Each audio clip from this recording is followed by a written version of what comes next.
कहते हैं जब किसी देश में कोई बड़ा बदलाव करना हो तो सबसे पहले उसकी शिक्षा नीति को बदलना चाहिए और आज इसकी शुरुआत हो गई है। भारत सरकार के मानव संसाधन विकास मंत्रालय ने आज इस नई शिक्षा नीति की घोषणा की है। इसलिए आज हम आप सबको बताएंगे कि इससे देश के तमाम छात्रों, उनके परिवार और उनके माता पिता के जीवन में अब क्या क्या बदलाव आने वाले हैं। अगर आप छात्र हैं या किसी छात्र के माता पिता हैं तो आपको ये सारी जानकारियां बहुत ध्यान से सुननी चाहिए और अगर आप चाहें तो नोट भी कर सकते हैं। तो अब आपको बड़े बड़े बदलाव बताते हैं।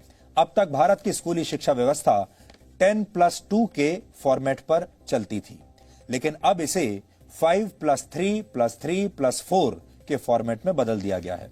इसके तहत स्कूल के पहले 5 वर्षों की पढ़ाई फाउंडेशन स्टेज मानी जाएगी, यानी इस दौरान छात्रों के लिए मजबूत नींव तैयार की जाएगी। इसका करिकुलम NCERT द्वारा तैयार किया जाएगा और इसमें प्री प्राइमरी के 3 वर्ष और पहली और दूसरी कक्षा का एक वर्ष शामिल होगा, यानी प्री प्राइमरी के 3 साल और फिर पहली और दूसरी कक्षा के 2 साल। इसके तहत बच्चों को खेल कूद और अलग अलग गतिविधियों के जरिए पढ़ाई कराई जाएगी, यानी इन कक्षाओं के छात्रों के लिए किताबों का बोझ अब पहले जितना नहीं होगा। इसलिए हम कहेंगे कि जो छोटे बच्चे अब स्कूलों में जाएंगे और अपने शिक्षा की यात्रा को आरंभ करेंगे वो बहुत किस्मत वाले होंगे।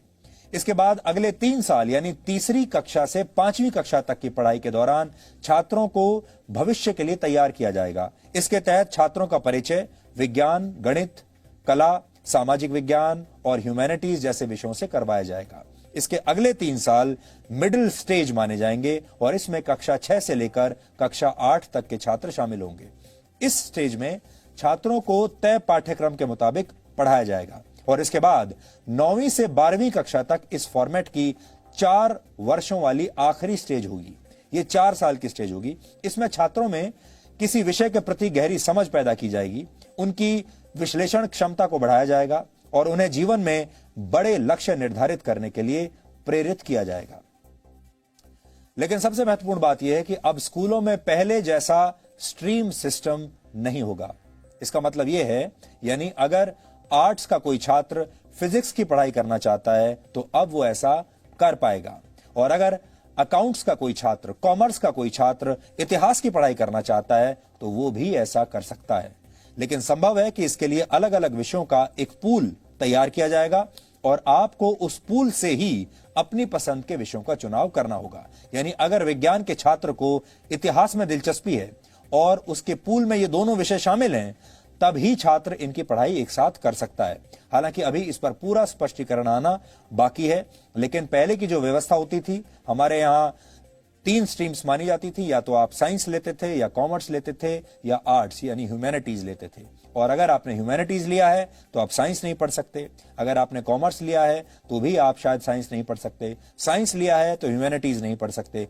ऐसी चीजें पहले हुआ करती थी अभी तक, लेकिन अब ये सब बदल जाएगा। अब आप फिजिक्स भी पढ़ सकते हैं, कॉमर्स भी पढ़ सकते हैं, अकाउंट्स पढ़ सकते हैं, एक साथ इतिहास भी पढ़ सकते हैं और फिजिक्स की पढ़ाई भी कर सकते हैं।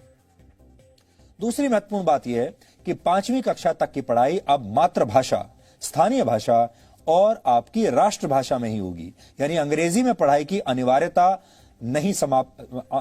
समाप्त नहीं होगी। माफ कीजिएगा, अनिवार्यता समाप्त हो जाएगी। अब अंग्रेजी में पढ़ाई की अनिवार्यता नहीं रहेगी। यह एक बहुत बड़ा बदलाव है। आप अपनी राष्ट्रभाषा में या अपनी लोकल भाषा में पढ़ाई कर पाएंगे। उदाहरण के लिए अगर आप 5वीं कक्षा तक अपने बच्चे को मराठी, संस्कृत या गुजराती भाषा में पढ़ाना चाहते हैं तो अब आप ऐसा कर पाएंगे और अंग्रेजी सिर्फ एक विषय के तौर पर आपको पढ़ाई जाएगी। यानी स्कूलों का जबरदस्ती अंग्रेजीकरण का दौर अब समाप्त हो जाएगा। 6ठी कक्षा में पहुंचने के बाद छात्रों को कंप्यूटर कोडिंग सीखने का मौका मिलेगा। यानी अब भारत के छात्र चीन जैसे देशों की तर्ज पर छोटी उम्र में ही सॉफ्टवेयर और मोबाइल फोन एप्लीकेशंस बनाने की तकनीक सीख पाएंगे और 6ठी कक्षा से ही छात्रों को इंटर्नशिप का भी मौका मिलेगा। यानी अगर किसी छात्र की किसी खास विषय में रुचि है और वो उसकी प्रैक्टिकल नॉलेज हासिल करना चाहता है तो वो इस विषय से जुड़ी इंटर्नशिप कहीं भी कर सकता है उदाहरण के लिए अगर आपका बच्चा पेंटिंग करने का शौक रखता है तो वो किसी पेंटर के पास अब इंटर्नशिप के लिए जा सकता है। अगर आपके बच्चे को सॉफ्टवेयर में इंटरेस्ट है तो वो किसी सॉफ्टवेयर कंपनी में अब अपने स्कूल के दौरान ही इंटर्नशिप कर सकता है। 9वीं कक्षा से 12वीं कक्षा तक की परीक्षाएं अब सेमेस्टर के आधार पर होंगी। एक साल में 2 सेमेस्टर होंगे और हर 6 महीने पर एक परीक्षा होगी और दोनों सेमेस्टर्स के अंकों को जोड़कर आपकी फाइनल मार्कशीट तैयार की जाएगी। यानी अब एक छात्र के तौर पर आपको पूरे साल पढ़ाई करनी होगी और आप ये कहकर बच नहीं सकेंगे कि आप सिर्फ फाइनल एग्जाम्स की तैयारी करना चाहते हैं। इससे पहले आपने देखा होगा बहुत सारे छात्र ऐसे होते हैं जो साल के सिर्फ आखिर में कुछ समय तक पढ़ते हैं, 1-2 महीने पढ़ाई कर लेते हैं और फिर उसके आधार पर वो फाइनल जो परीक्षा होती है उसमें बैठते हैं और उनमें से बहुत सारे लोग अच्छे नंबर ले भी आते हैं। लेकिन ये वो लोग होते हैं जिन्होंने पूरे साल पढ़ाई नहीं की। अब आपको पूरे साल पढ़ाई करनी पड़ेगी। इसके अलावा बोर्ड की परीक्षाओं को आसान बनाया जाएगा और इसमें छात्रों की क्षमता पर ज्यादा ध्यान दिया जाएगा। रटने की क्षमता नहीं, समझने की क्षमता पर ध्यान दिया जाएगा। ट्यूशन और कोचिंग क्लास के जरिए रट्टा लगवाने की आदत को समाप्त कर दिया जाएगा। बोर्ड परीक्षा देने वाले छात्रों को अब उनकी पसंद की भाषा में परीक्षा लिखने की पूरी छूट होगी। उदाहरण के लिए अगर आप चाहें तो हिंदी या अंग्रेजी में से किसी एक भाषा में अपनी परीक्षा दे सकते हैं।